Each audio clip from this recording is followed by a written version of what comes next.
നമസ്കാരം. നിത്യജ്യോതിഷത്തിലേക്ക് എല്ലാ മാന്യ പ്രേക്ഷകർക്കും സ്വാഗതം. ഇന്ന് 2024 മാർച്ച് മാസം 11-ാം തീയതി 1199 ആണ്ട് കുംഭമാസം 27-ാം തീയതി തിങ്കളാഴ്ച. ഇന്നത്തെ നക്ഷത്രം വന്നിരിക്കുന്നത് ഉത്രട്ടാതി നക്ഷത്രമാണ്. ഉത്രട്ടാതി നക്ഷത്രങ്ങളിൽ വളരെ ശുഭനക്ഷത്രങ്ങളിൽ പെടുന്നതാണ് ഉത്രട്ടാതി നക്ഷത്രം. അപ്പോൾ ശുഭനക്ഷത്രമാണ്, ശുഭദിവസമാണ്. അപ്പോൾ ഇന്ന് പ്രഥമയാണ്. ഇതെല്ലാം കൂടി ഒത്തു വന്നിരിക്കുന്ന നല്ലൊരു മുഹൂർത്ത രാശിയുള്ള ദിവസമാണ്. പക്ഷേ നമ്മൾ മാസങ്ങൾ എടുക്കുമ്പോൾ കുംഭമാസം ശൂന്യമാസമാണ്. നമ്മൾ പൊതുവേ ശുഭകാര്യങ്ങൾക്ക് കുംഭമാസം എടുക്കാറില്ല. പക്ഷെ നമുക്ക് ദിവസത്തെ എടുത്തും ഇന്നത്തെ നക്ഷത്രത്തെക്കുറിച്ച് നോക്കുമ്പോഴും ഇന്നത്തെ ദിവസം അനുകൂലപ്രദമാണ്. ശുഭകാര്യങ്ങൾക്ക് ഏറ്റവും അനുകൂലപ്രദമായ ഒരു ദിവസവും കൂടിയാണ്. അപ്പോൾ ജാതക പ്രകാരം ഇന്ന് ബർത്ത്ഡേ വന്നിട്ടുള്ളവർ, ബർത്ത്ഡേ എന്ന് പറയുമ്പോൾ കുംഭമാസത്തിലെ ഉത്രട്ടാതി നക്ഷത്രം വന്നിട്ടുള്ളവർക്ക് നമ്മൾ ഒരു വർഷത്തെ ഫലത്തെയാണ് ജന്മനക്ഷത്ര ദിവസം കൊണ്ട് ഫലപ്രവചനം ചിന്തിക്കുമ്പോൾ കണക്കാക്കണേ. അപ്പോൾ ഒരു വർഷത്തെ ഫലത്തെ ചിന്തിക്കുമ്പോൾ ഉത്രട്ടാതി നക്ഷത്രക്കാർക്ക് അടുത്ത് വരുന്ന ഒരു വർഷം നിങ്ങൾക്ക് വളരെ സന്തോഷപ്രദമായ അവസ്ഥകളെ പ്രദാനം ചെയ്തു തരും. ഇപ്പോൾ ഉത്രട്ടാതി നക്ഷത്രക്കാർക്ക് നമ്മൾ കോമൺ ആയിട്ട് നോക്കുമ്പോൾ അവർക്ക് 7 ശനി നടന്നുകൊണ്ടിരിക്കുകയാണ്. വ്യാഴം 2 നിന്ന് 3 വരാൻ പോവുകയാണ്. ഇതൊക്കെ പ്രതികൂലമായ അവസ്ഥയെ സൂചിപ്പിക്കുന്നതാണെങ്കിൽ പോലും നമുക്ക് ജന്മനക്ഷത്ര ഫലത്തെ ചിന്തിക്കുമ്പോൾ നിങ്ങൾക്ക് കുറേ കാര്യങ്ങൾ അനുകൂലപ്രദമായി മാറാൻ പോവുകയാണ്. മുടങ്ങിക്കിടക്കുന്ന കാര്യങ്ങൾ പലതും സഫലീകരിക്കാനിടവരും. പ്രത്യേകിച്ച് ഗൃഹനിർമ്മാണം, വീട് പണിയുമായിട്ട് ബന്ധപ്പെട്ട് നിൽക്കുന്നവർ, അതിനുവേണ്ടി ഇറങ്ങുന്നവർ, വീട് പണി തുടങ്ങിയിട്ട് പൂർത്തീകരിക്കാൻ പറ്റാത്തവർ, ഒരു വാഹനം വാങ്ങാൻ ആഗ്രഹിക്കുന്നവർ, അതുപോലെ സന്തോഷപ്രദമായ കാര്യങ്ങൾക്ക് തുനിയുന്നവർക്ക് ഈ വർഷം ഭാഗ്യദായകമായി തീരും എന്നുള്ളതിന് സംശയം വേണ്ട. ഇപ്പോൾ പുരോഗതിയുടെ കാലഘട്ടം തന്നെയാണ് ഈ ഒരു വർഷത്തെ ഫലത്തെ ചിന്തിക്കുമ്പോൾ.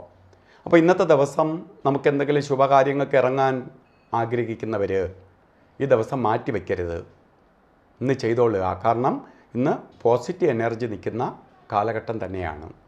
അപ്പോൾ സന്തോഷപ്രദമായ അവസ്ഥകൾ ഉണ്ടാകാൻ ഇടവരുന്ന കാലഘട്ടമായതുകൊണ്ട് ഈ ദിവസത്തെ നിങ്ങൾ വേണ്ട രീതിയിൽ വിനിയോഗിച്ചുകൊള്ളുക. അപ്പോൾ പതിവ് പോലെ നമ്മൾ 3 കാര്യങ്ങൾക്ക് പ്രാധാന്യം കൊടുക്കും. കാരണം രാഹുകാല സമയം, യമകണ്ഠ കാല സമയം, അതുപോലെ ഗുളിക കാല സമയം. അപ്പോൾ ഈ പ്രകൃതിയിൽ തന്നെ ചില നെഗറ്റീവ് കൂടുതലായിട്ട് ബാധിച്ചിരിക്കുന്ന, നമുക്ക് പോസിറ്റീവ് എനർജിയും നെഗറ്റീവ് എനർജിയും നിൽക്കുന്ന സമയമുണ്ട്. ഒരു ദിവസത്തിൽ പൂർണ്ണമായിട്ട് നമുക്ക് പോസിറ്റീവ് എനർജി കിട്ടത്തില്ല, പൂർണ്ണമായിട്ട് നെഗറ്റീവ് എനർജിയും നിൽക്കത്തില്ല.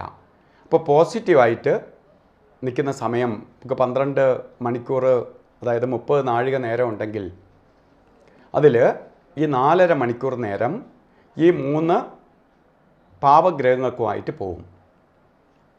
അതിൽ രാഹുകാല സമയം നമ്മൾ എപ്പോഴും ഞാൻ പറയണ ഒരു പ്രധാനം കൊടുക്കുന്നതിൻ്റെ കാരണം, യാത്ര ചെയ്യാൻ, ഒരു കാര്യത്തിന് ഇറങ്ങാൻ രാഹുകാലത്തിന് പ്രാധാന്യം കൊടുക്കുക. രാഹുകാല സമയം മറ്റ് മുഹൂർത്ത രാശികൾക്ക് ബാധകമല്ല എന്ന് ശാസ്ത്രത്തിൽ പറയുന്നുണ്ടെങ്കിൽ പോലും ജ്യോതിഷികൾ രാഹുകാല സമയം അവോയ്ഡ് ചെയ്യും.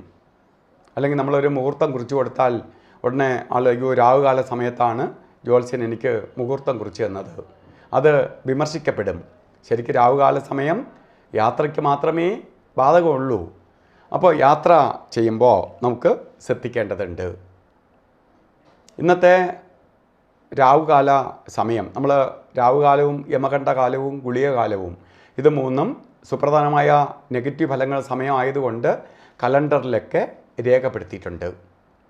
ഈ സമയം കലണ്ടറിൽ രേഖപ്പെടുത്തിയിട്ടുണ്ട്. കാരണം വളരെ ശ്രദ്ധിച്ച് ആ സമയത്ത് അപകടങ്ങൾ വലിച്ചു വയ്ക്കാതിരിക്കാൻ വേണ്ടി ശ്രദ്ധിക്കപ്പെട്ടിട്ടുണ്ട്. അപ്പോൾ ഇന്ന് 8:06 തൊട്ടാണ് രാവുകാലം തുടങ്ങണേ. കലണ്ടറിൽ ഇട്ടിരിക്കുന്നതോ 7:30 തൊട്ട് 9 വരെ എന്നാണ്. 8:06 തൊട്ട് തുടങ്ങി 9:36 വരെ 1.5 മണിക്കൂർ നേരം രാവുകാല സമയമുണ്ട്. ഒന്നുകിൽ 8:06 മുമ്പ് നിങ്ങളൊരു ശുഭകാര്യത്തിന് ഇറങ്ങണം, ഇല്ലെങ്കിൽ 9:36 വരെ വെയിറ്റ് ചെയ്യണം. അതിനുശേഷം ഇറങ്ങി ഓരോ ശുഭകാര്യങ്ങൾക്ക് പോകാവൂ. അതുപോലെ തന്നെ ഇന്നത്തെ ഗുളിക കാല സമയം, ഗുളികനും വളരെ പ്രാധാന്യമുണ്ട്. മറ്റ് ശുഭകാര്യങ്ങൾക്ക് നമ്മൾ പറയും ഗുളികൻ നിൽക്കുന്ന സമയം ഒന്ന് പറഞ്ഞാൽ പോലും അത് എഫക്റ്റ് ചെയ്യുമെന്നാണ്. പ്രകൃതിയിൽ ഗുളികൻ നിൽക്കുന്ന സമയം, ആ സമയമാണ് ശരിക്ക് 2:04 തൊട്ട് 3:33 വരെ വരുന്ന സമയം. 2:04 തൊട്ട് 3:33 വരെ വരുന്ന ഗുളികകാല സമയം. ഈ സമയവും നമുക്ക് ശുഭകാര്യങ്ങൾക്ക് എടുക്കാതിരിക്കുക. അതുപോലെ യമകണ്ഠ കാല സമയം, അപകടമേറിയ സമയമാണ് യമകണ്ഠ കാല സമയം. ഈ സമയം യമകണ്ഠ കാല സമയം വരുന്നത് ജാതക പ്രകാരം 11:06 തൊട്ട് 12:34 വരെ വരുന്ന സമയം. 1.5 മണിക്കൂറോളം സമയം യമകണ്ഠ കാല സമയമുണ്ട്. അതേപോലെ നമുക്ക് യമകണ്ഠ കാല സമയമുണ്ട് എങ്കിലും ഇന്ന് നമുക്ക് ശുഭപ്രദമായ ദിവസമാണ് എങ്കിലും നമുക്ക് അഭിജിത്ത് മുഹൂർത്തത്തിന് പ്രാധാന്യം കൊടുക്കാം. അഭിജിത്ത് മുഹൂർത്തം എന്ത് ദോഷഭാവത്തെയും അതിജീവിച്ച് ശുഭപ്രദമായ അവസ്ഥയെ അല്ലെങ്കിൽ അത്രയ്ക്ക് പോസിറ്റീവ് പ്രകൃതിയിൽ ആക്കാൻ ശക്തിയുള്ള ഒരു മുഹൂർത്ത സമയമാണ് അഭിജിത്ത് മുഹൂർത്ത സമയം. അതിൽ കുറച്ച് സമയം യമകണ്ഠ കാലം കൊണ്ടുപോകുന്നുണ്ട്. ശരിക്ക് യമകണ്ഠ കാല സമയം ഇതിൽ കയറി വരുന്നുണ്ടെങ്കിലും ഇന്നത്തെ അഭിജിത്ത് മുഹൂർത്ത സമയം 12:04 തൊട്ട് ആരംഭിക്കുകയും 1:01 വരെയാണ് അഭിജിത്ത് മുഹൂർത്തത്തിൻ്റെ സമയം. ഈ സമയത്ത് നമ്മൾ 12:34 കഴിഞ്ഞിട്ട് ഉള്ള സമയം നിങ്ങൾക്ക് എന്തെങ്കിലും ശുഭകാര്യങ്ങൾക്ക് എടുക്കുന്നുണ്ടെങ്കിൽ എടുക്കാം, അത് ഭാഗ്യദായകമായി തീരും. അപ്പോൾ ഇന്നത്തെ ദിവസം പൊതുവേ നല്ല ദിവസമാണ്, നല്ല കാര്യങ്ങൾക്കെല്ലാം ചെയ്യാൻ കൊള്ളാവുന്ന ദിവസമാണ്. അപ്പോൾ കാര്യങ്ങളുമായിട്ട് മടിച്ച് നിൽക്കാതെ ഓരോ കാര്യങ്ങൾക്ക് രാവിലെ ഇറങ്ങണം. വല്ല ജോലിക്ക് ശ്രമിക്കുന്നവരാണെങ്കിൽ അതിന് ശ്രമം തുടരണം. അതേപോലെ ഇൻ്റർവ്യൂയോ വല്ലതൊക്കെ ഉണ്ടെങ്കിൽ ധൈര്യമായിട്ട് പോകാം. ശുഭമായിട്ട് എന്തെങ്കിലും കാര്യങ്ങൾ തുടങ്ങാൻ ആഗ്രഹിക്കുന്നവർ മടിച്ച് നിൽക്കരുത്. ഏറ്റവും അനുകൂലപ്രദമായ ഒരു ദിവസമാണ്.